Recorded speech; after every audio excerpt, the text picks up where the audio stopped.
everyone. My name is Mohammed. Thank you very much. Today I'm going to walk you through on one of the most unseen impact of modernity in architecture today, as well as shed light on the effects of modernization and globalization on communities through architecture by posing a question: isn't the time for our other senses? Traditionally, architectural practice has been dominated by the eye. Yet in recent decades, architects and designers have increasingly started to consider other senses, namely sound, touch, smell, and on rare occasion, even taste in their work. These pictures on the left side are AI generated pictures where I enter the prompt sensory architecture. They were a result of machine thinking and the constant attempts of technology to arouse our sight sense and make the other senses negligible. Also, it contributes to widen the gap between us and trying to diminish the physical intimacy between humans.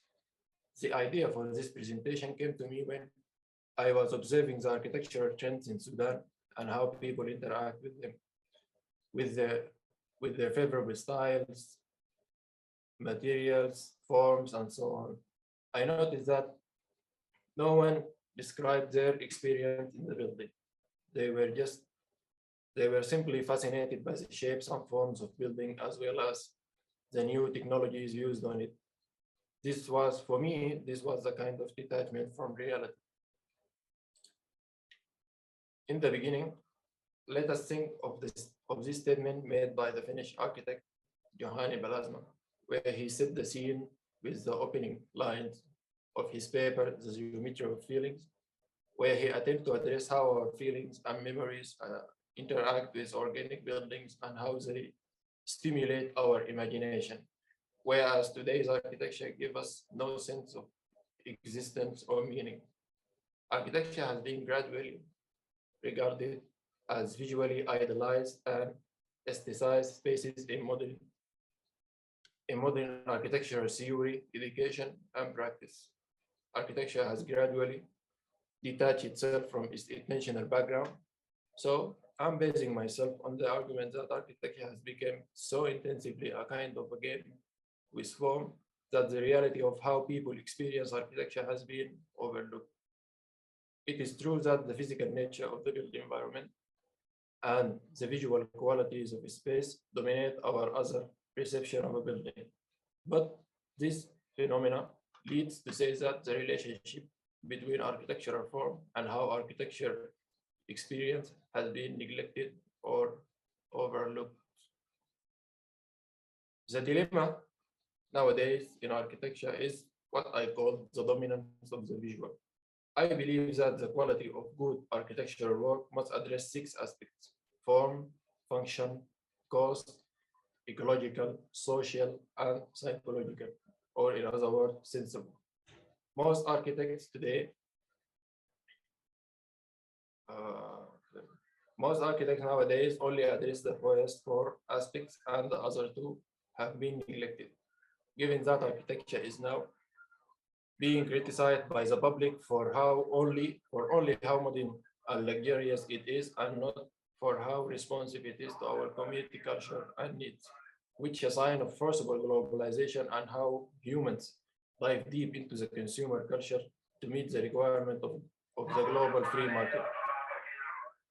A building is considered to be a concrete composition built up out of a selection of basic elements, but no longer in touch with the reality of experience outside itself.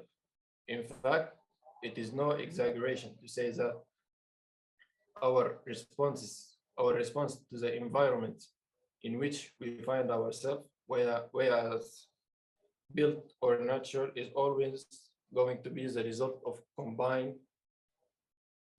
uh, combined influences of all senses that are being stimulated, no matter whether we are aware of their influence or not.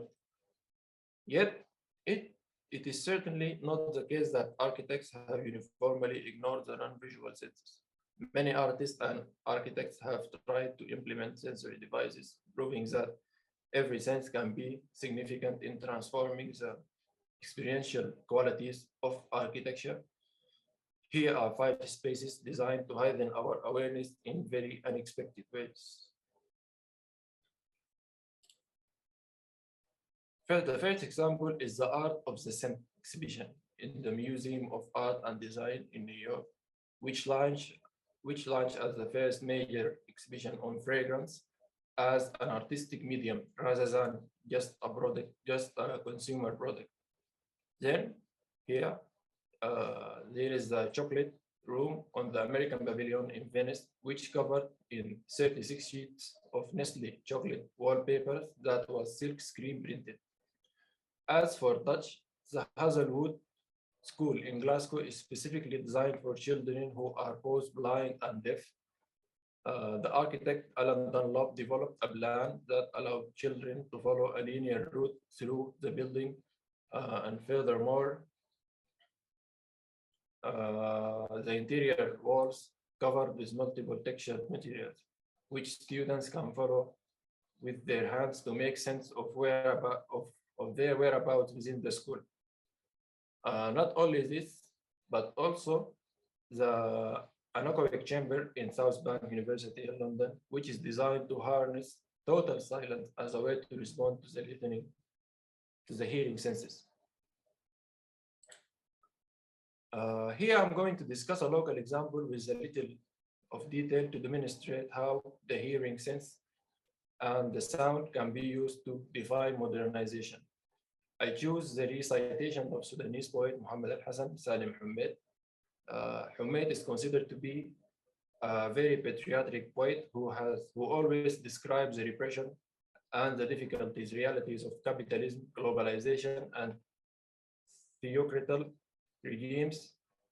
He was the voice of Sudanese sufferings and struggles through his poems. I took a selective verses from one of his famous work, which called Returning to the Old House, الرجعة للبيت القديم, which was published in 2003. It tells a story of a man named Al-Hussein, who a man traveled from North Sudan to South Sudan to participate in the civil war. And then when he came back, he discovered the changes upon his return to neighborhood. Here is the first verses. These are Arabic, and right below is translated in English. Just give me 1 second.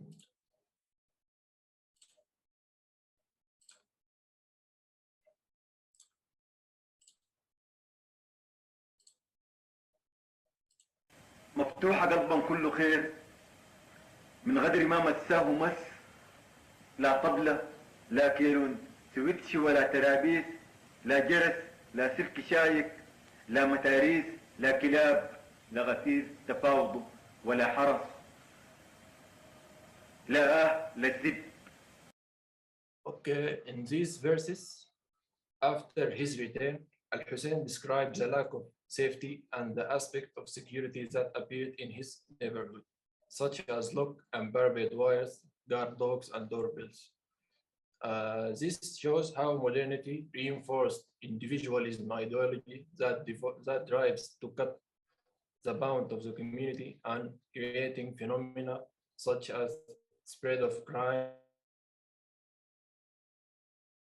which require security. Another recital.